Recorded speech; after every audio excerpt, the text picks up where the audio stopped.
by weight, or up to 2.5% in the paving material, either asphalt or concrete. And the problem, of course, with phosphogypsum is that it is radioactive. It is has a high level of radium-226, that's an isotope of radium. And when radium decays, well, first of all, radium has a half-life of 1,600 years.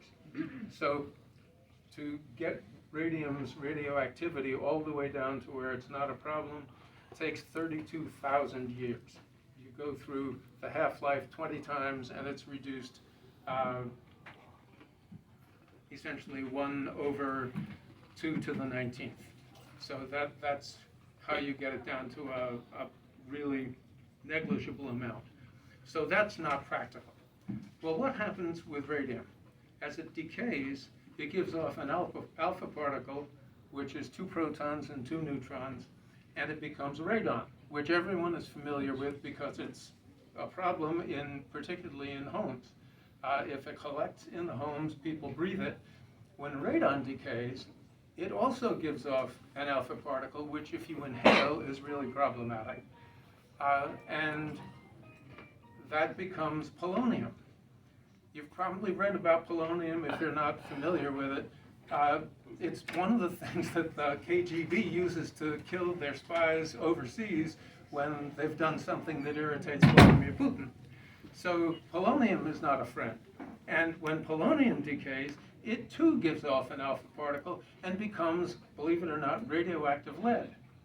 So that's one of the main problems is the release of all of these alpha particles, because you've got 3 alpha particles in a row, and next you get, as it moves back up the periodic table by spitting an electron out of a neutron, so that now you have an electron and a proton, which moves it up the periodic table. It does that 3 times to get back up to polonium, and then it finally works its way down to stable lead. So in looking at this problem, this is EPA looking at it, they were sued by, I believe, Sierra Club and other environmental organizations back in the late 80s, and that was over a case called vinyl chloride. And the issue with vinyl chloride and the case that what they were sued for was for being arbitrary and capricious in approving the use of, I believe it was benzene in that case. And as a result of losing that case, they developed a methodology which they subsequently applied to radiation and anything where people are exposed to risk from air pollution. Well, in doing a really detailed study, it is really interesting. If you look at the language in the Federal Register, they discovered that with some manipulation, you can use phosphogypsum in, of all things, agriculture as a soil amendment, as long as it's not more than 10 picocuries per gram. And that keeps it at the maximum individual risk of 1 in 10,000 additional fatalities from cancer. That's the top level that you're supposed to achieve.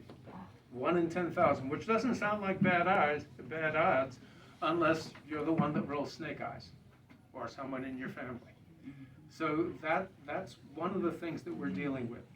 The rest of that is that people who are not the ones that are going to be exposed to maximum risk should have a risk of no more than 1 in a million additional fatal cancers. So bottom line, when EPA looked at every way of changing the amount of radioactivity that was allowed in the phosphogypsum that was used, the locations for it, this, that, and the other thing, they could never find a combination that would reduce the radioactivity to the point where it did not exceed that 1 in 10,000 level. So they say that it is not useful it's unacceptable to the public health to use phosphogypsum. So the majority is touting this bill as a study bill. Well, all it does is study it. Well, that's not all it does. Section 1 of the bill provides for doing demonstration projects. And what they can do is go out and build roads, and they're supposed to do a study about the suitability of using phosphogypsum as construction aggregate. The compressibility of phosphogypsum has nothing to do with the possible health impact.